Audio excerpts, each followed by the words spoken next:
رہے ہیں۔ ایسا نہیں ہے کہ ان کے ماہر لوگ جو ہیں ان چیزوں سے بالکل اپنی چشم پوشی کیے ہوئے ہیں، وہ جانتے ہیں کہ سب سے زیادہ امام کو ماننے والے شیعہ ہیں، سب سے زیادہ جو ہے آج کل ان کا ذکر ہو رہا ہے۔ شیعوں کیا یہ کہ اہم ترین ذکر ہے، شیعوں کیا اہم ترین ورد ہے، شیعوں کیا جو آدمی زندہ ہے وہ کہتا ہے کہ میں مروں بھی تو ان کے ساتھ محشور ہوں۔ تو دونوں جانب ذکر شدت میں ہے۔ اسی طرح سے ہندوؤں میں کالکی اوتار کے نام سے، اسی طرح سے پارسیوں میں سوشیانت کے نام سے، بودھسٹ میں بدھائے پنجم کے نام سے۔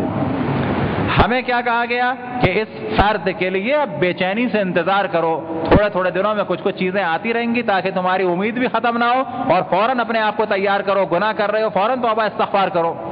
لہذا بہت ساری علامتیں ظاہر ہو رہی ہیں جو ان ممکن ہے 50 سال، ممکن ہے 100 سال، ممکن ہے 200 سال، یہ خدا بہتر جانے، لیکن ان میں سے ایک اہم ترین علامت کیا ہوگی؟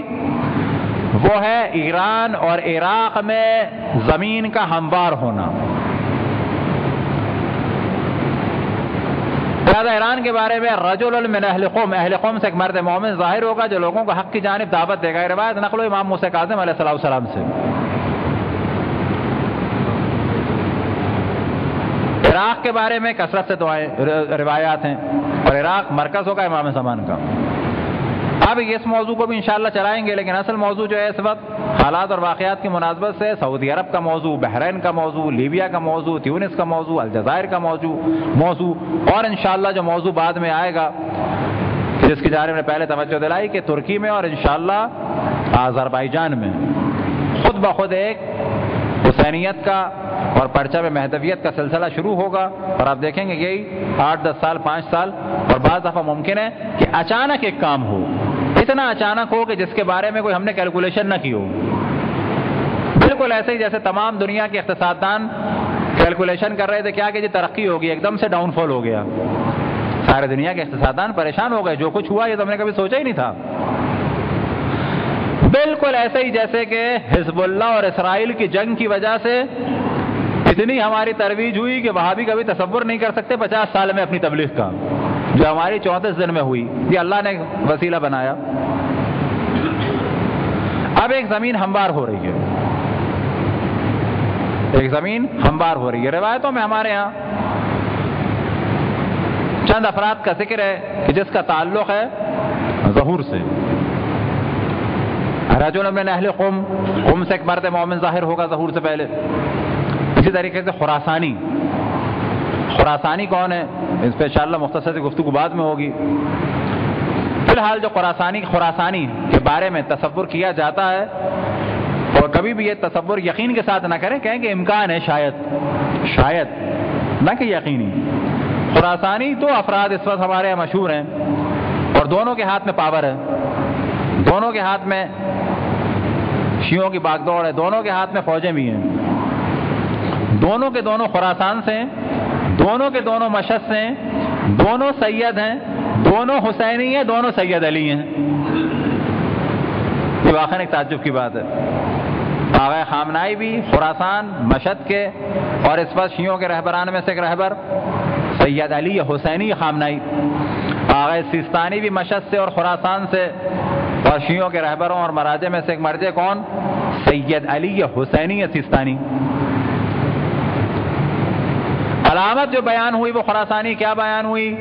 فی حدہ حال او علی ید یمنا حال، اور بعض جگہ بیان ہوا فی کف ید یمنا حال، سیدھے ہاتھ کی ہتھیلی پہ تل ہوگا یہ،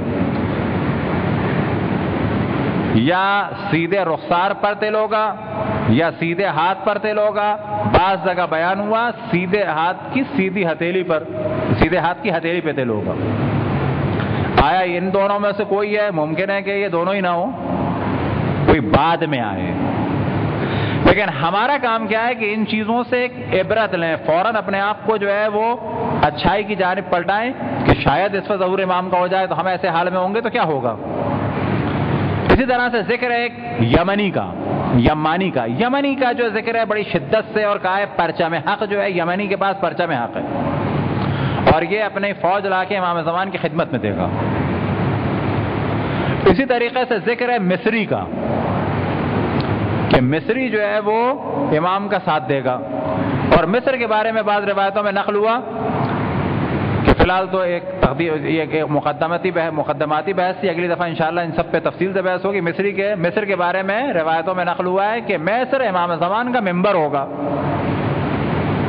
یعنی آج اگر کوئی سمجھتا ہے کہ جامع الازہر مرکز علماء اہل سنت ہے، ان قریب ایک وقت آئے گا کہ مذہب اہل بیت کا کلمہ بلند ہوگا وہاں سے. یہ حتمی چیز ہے. اسی طریقے سے ظہور سے پہلے ایک شخص ظاہر ہوگا، عبداللہ، جو حجاز کا حاکم ہوگا. اسی طریقے سے شام سے ایک فتنہ گر خبیث ابن خبیث ملون ابن ملون ظاہر ہوگا، جس کا نام ہوگا عثمان سفیانی.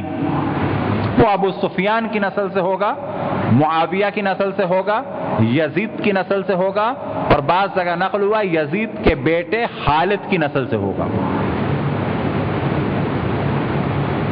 اسی طریقے سے ایک مغربی ظاہر ہوگا.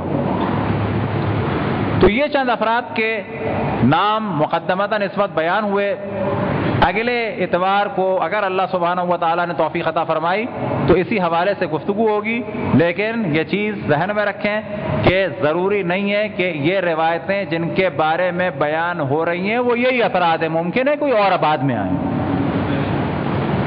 اپنی گفتگو ختم کرتے ہیں اس ایک خاص امر کی جانب توجہ دلانے کے لیے، وہ ہے لیبیا کا موضوع. لیبیا میں بھی انشاءاللہ، اور پہلے ہم نے عرض کیا کہ جہاں بھی دنیا میں چینج آئے گا مطمئن ہو جائیں کہ یہ اہل بیت کے فیور میں جائے گا.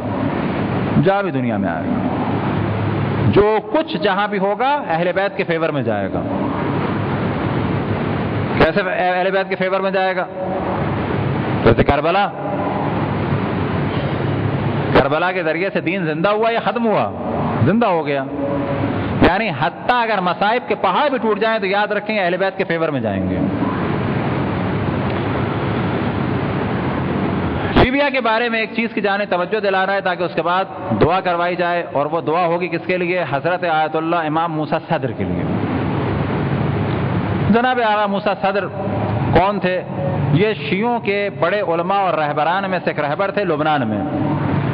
اصل میں یہ لوگ لبنانی ہیں اور ان کا خاندان عراق میں اور بعد میں ایران میں آیا، اور جن مراجع کا نام لیا گیا ان میں سے ایک ان کے والد ہیں حضرت آیت اللہ العظمیٰ سید صدر الدین صدر، جو آغا برجردی سے پہلے مراجع تقلید میں سے ایک مرجع تھے اور جو قم میں تھے.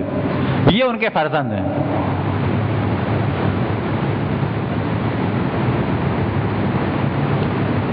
انیس سو انتیس میں ان کی ولادت ہوئی، مارچ میں. پھر 59 میں حضرت آیت اللہ العظمیٰ سید شرف الدین موسوی العاملی، جو شیعوں کے لیڈر تھے، مرجع تقلید تھے لبنان میں، انہوں نے ان کو بلایا اور دعوت دی کہ میرے بعد تم یہاں کے امور سنبھالنا. اب یہ ایک تفصیلی گفتگو ہے، جب پہلے ایک دفعہ سیمینار میں 2 سال پہلے یہاں مرکزی میں کر چکے ہیں، تقریباً 2 گھنٹے 20 منٹ تقریر کی تھی آغا موسیٰ صدر کے بارے میں، اور افسوس رہا کیفیت یہ اس کی CD جو ہے وہ نہیں بنی، کوئی پرابلم تھا، نہیں ملی اب تک. قذافی نے آج سے 31 سال پہلے، یعنی 31واں سال چل رہا ہے، 25 اگست سے 29 اگست کے درمیان اس خبیث، اس ملعون، اس شیطان نے اس بڑے ہمارے عالم اور رہبر اور لیڈر کو اپنا صدارتی مہمان کے طور پہ لبنان سے لیبیا بلایا، اور 25 سے 29 اگست 78 کے درمیان ان کو بے غیرتی کے ساتھ گرفتار کیا، اغوا کیا. اس کے بعد جھوٹا پیغام دیا کہ یہ یہاں سے اٹلی چلے گئے، مجھے کچھ نہیں معلوم. اب 31واں سال چل رہا ہے، یہ ہمارا اتنا صف اول کا لیڈر اور مجتہد اب تک نہیں معلوم کہ کہاں ہیں. ان کے گھر والوں کے بقول کہ وہ زندہ ہیں. ایک خبر بقول بعض کے، البتہ ان خبروں میں بہت توجہ نہیں دی جا سکتی، کیوں کہ یہ ابھی مشہور ہوئی ہے. بعض دفعہ ایسی چیزیں مشہور بھی ہو جاتی ہیں اور بعض دفعہ ممکن ہے کہ صحیح ہو. کہ کسی نے کہا، عالم نے، کہ جی وہ خبر ہے کہ جی آغا بہجت نے ایک دفعہ فرمایا تھا کہ دنیا میں ایک دم سے چینجز آئیں گے اس خطے میں، اور اس کے بعد آغا موسیٰ صدر ظاہر ہوں گے اور اللہ ان کے ذریعے سے بہت کام لے گا. اگر یہ داستان، یہ روایت صحیح ہے تو خداوند تبارک و تعالیٰ سے دعا ہے کہ ان کو جلد سے جلد ظاہر فرما. ان کے گھر والوں کے بقول ان کے بھائی حضرت آیت اللہ رضا صدر جن کے پاس ہم درس میں بھی جاتے تھے، وہ یہ فرماتے تھے وہ زندہ ہیں۔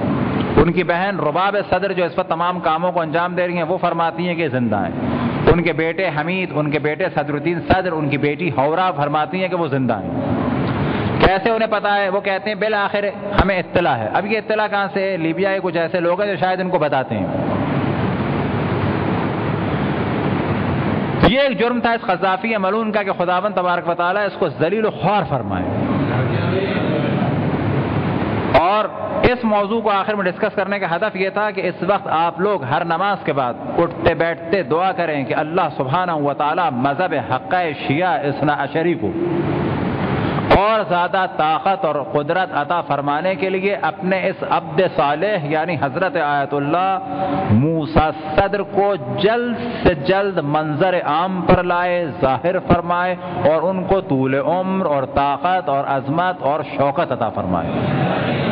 یا اللہ پرچم اسلام کو سربلند فرما، پرچم کفر و نفاق کو سرنگوں فرما، ہمارے دشمنوں کو آپس میں مشغول فرما، ہمارے دشمنوں کی سازشوں کو ان کی جانب پلٹا دے، تمام ممالک اسلامی کی حفاظت فرما، تمام ممالک اسلامی میں ایسا تحول اور انقلاب لے کے آ کہ جو اہل بیت کے لیے راہوں کو ہموار کرے، جو امام زمان کے ظہور کے لیے راہوں کو ہموار کرے، امام کے ظہور میں تعجیل فرما، ہم سب کو ان کے اصحاب اور آبان اور انصار میں شامل فرما۔ ربنا تقبل منا انك انت السميع العليم ان الله وملائكته يصلون على النبي يا ايها الذين امنوا صلوا عليه وسلموا تسليما۔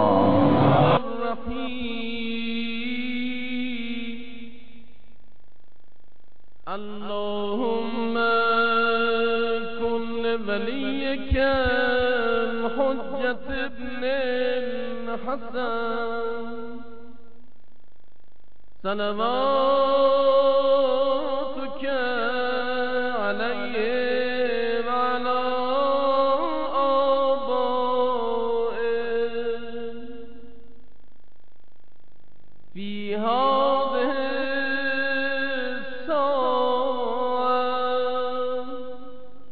وفي كل ساعة وليا حافظا قائدا وناصرا ودليلا وعينا حتى تسكنه أرضك